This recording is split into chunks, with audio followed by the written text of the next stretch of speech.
Welcome to History Today. Episode 3. The Desplaines River runs through it.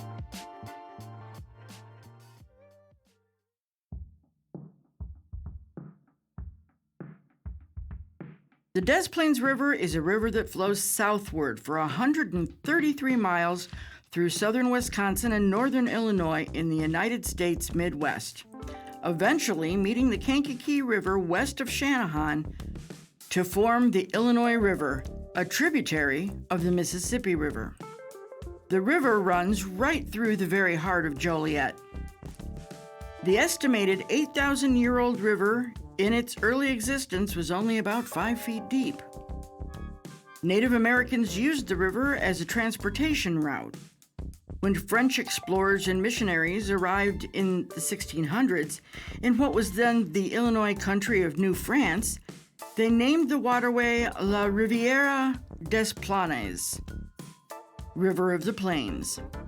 The local Native Americans showed these early European explorers how to traverse waterways of the Des Plaines watershed to travel from Lake Michigan to the Mississippi River and its valley. There have been great changes in the characteristics of the use of the river. It was, in part, the Illinois and Michigan Canal and part of the Illinois Sanitary and Ship Canal.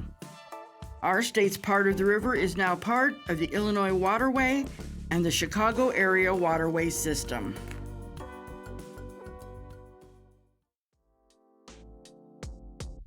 Check out these new and exciting programs coming soon to the Joliet Public Library. Your Best Garden Yet. Learn planting and maintenance techniques to create your best garden on Wednesday, April 9th at 6 p.m. at our Ottawa Street branch. This event is for adults only, but all skill levels are welcome. Registration is required. Traditional Mexican Street Tacos. Join us at our Black Road branch on Wednesday, April 9th at 6 p.m.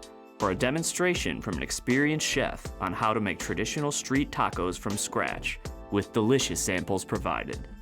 This event is for adults only. Registration is required.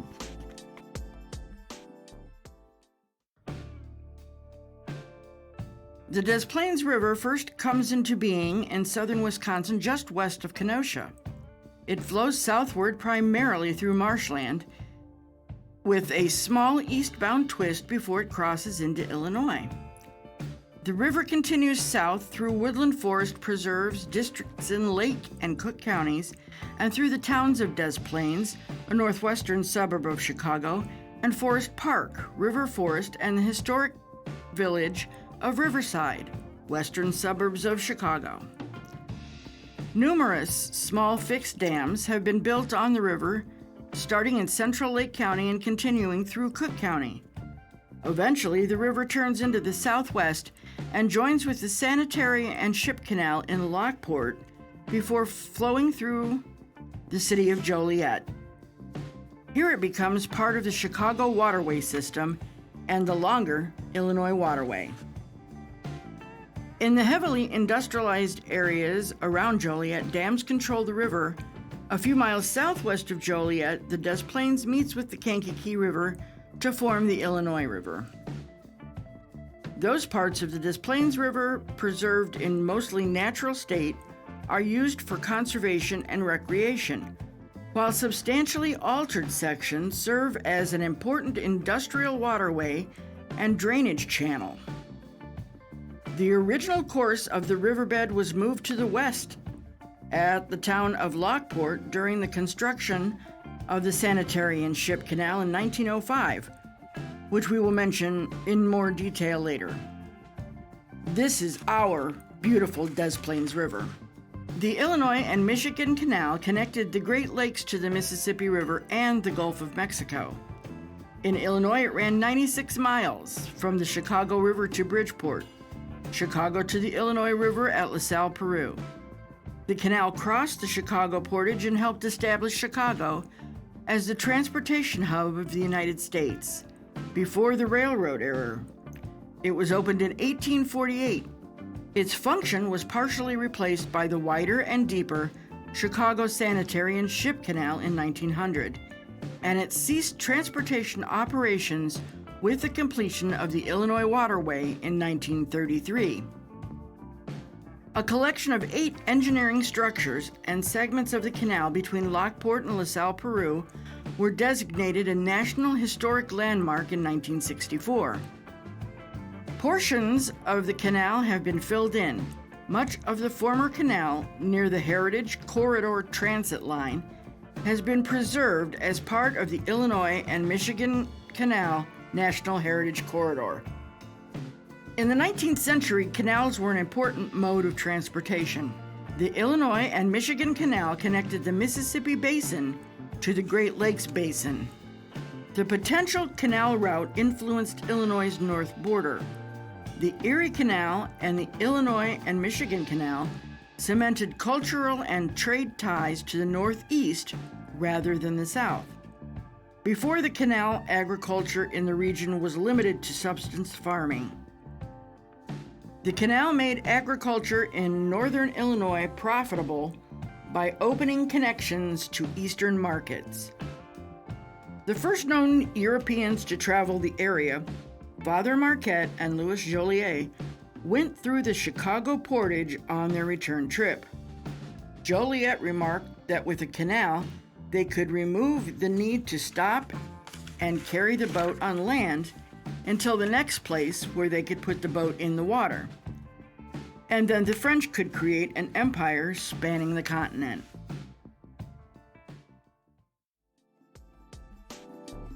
The Joliet Public Library Local History Department is in need of yearbooks to add to its collection. We are looking for junior high, high school, and college yearbooks. If you have any yearbooks you would like to donate, please contact Anneta Drilling at 815-846-3112 or email her at adrilling@jolietlibrary.org.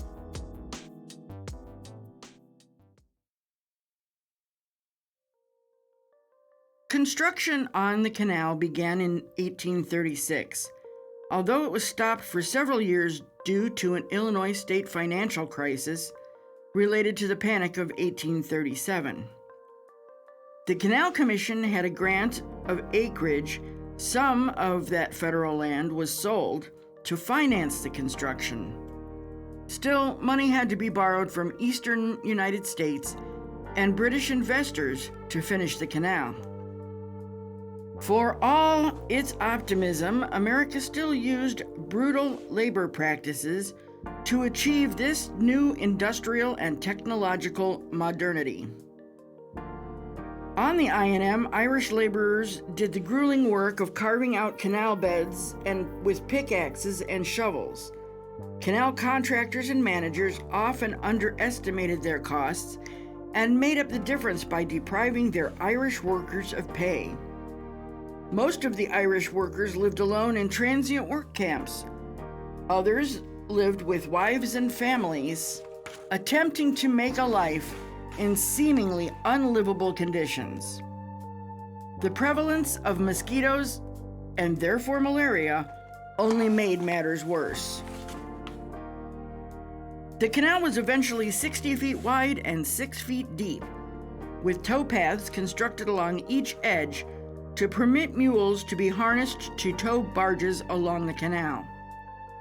Towns were planned out along the path of the canal, spaced at intervals corresponding to the length that the mules could haul the barges. It had 17 locks and 4 aqueducts to cover the 140-foot height difference between Lake Michigan and the Illinois River. From 1848 to 1852, the canal was a popular passenger route, but passenger service ended in 1853 with the opening of the Chicago, Rock Island, and Pacific Railroad that ran parallel to the canal.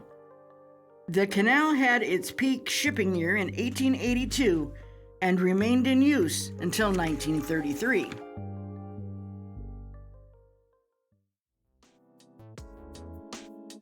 Check out these new and exciting programs coming soon to the Joliet Public Library. Bird outing with Wild Birds Unlimited. Meet us on the patio behind our Black Road branch on Monday, April 21st at 5:30 p.m. From there, we will embark on a bird-watching odyssey unlike any other, on the nearby Rock Run trails with Wild Birds Unlimited. All experience levels are welcome, as we look for resident and migrating birds. This event is for adults only. Registration is required. Lucille Ball. In the 1950s, Lucille Ball captured the hearts of TV audiences with her wacky hijinks and fearless enthusiasm. Off-screen, she and her real-life husband, Desi Arnaz, launched their own TV studio. Join us at our Black Road branch at 7 p.m. on Wednesday, April 30th for this lively portrayal of the beloved comedian by award-winning actress and historian Leslie Goddard.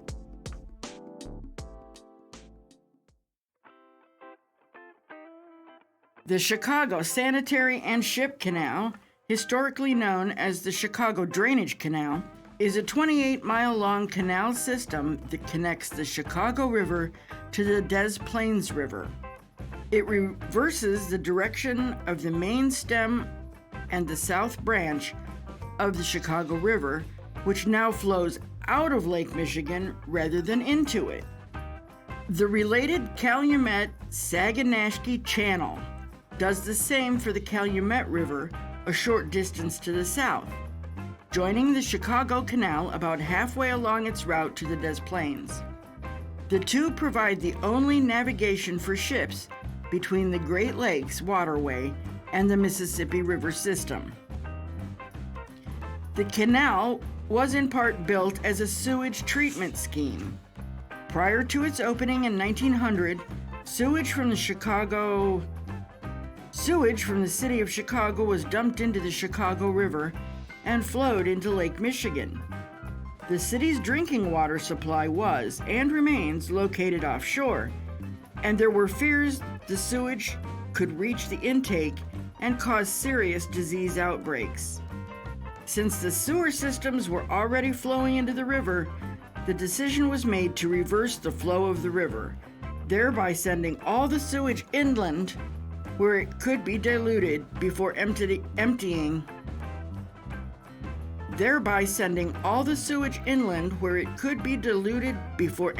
it into the Des Plaines. Another goal of the construction was to replace the shallow and narrow Illinois and Michigan Canal, which had originally connected Lake Michigan with the Mississippi starting in 1848.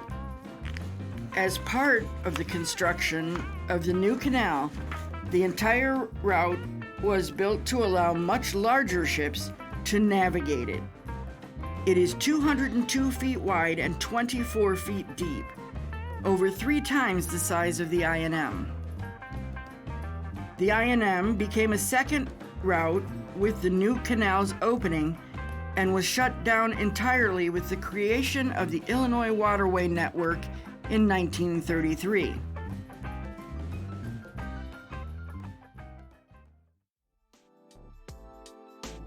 The Joliet Public Library Local History Department is looking for old copies of The Voice.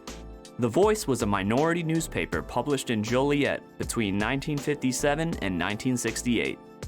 If you have any copies of this newspaper, please contact Anneta Drilling at 815-846-3112 or email her at adrilling@jolietlibrary.org.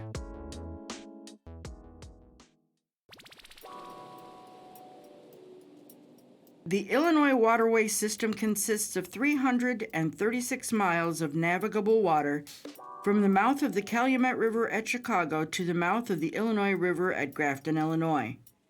Based primarily on the Illinois River, it is a system of rivers, lakes, and canals that provide a commercial shipping connection from the Great Lakes to the Gulf of Mexico via the Illinois and Mississippi rivers.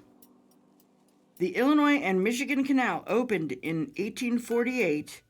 In 1900, the Chicago Sanitary and Ship Canal replaced the I&M and reversed the flow of the Chicago River so it no longer flowed into Lake Michigan. The United States Army Corps of Engineers maintains a navigation channel in the waterway. The waterway's complex northern section is referred to in various contexts for study and management as the Chicago Area Waterway System. A series of 8 locks managed by the Army Corps of Engineers controls water flow from Lake Michigan to the Mississippi River system. The upper lock is 7 miles from Lake Michigan on the Calumet River, and the last lock is 90 miles upstream from the Mississippi River at the LaGrange Lock and Dam. The amount of water released into the Illinois often is a sore point among lake and river interests. When Lake Michigan water levels are high, lake interests want to increase the flow, and when lake levels are low, they want to restrict the flow. That is why an international treaty regulates the flow, as Canada also has an interest in Lake Michigan levels, which eventually flow into Lake Huron, Erie, and Ontario.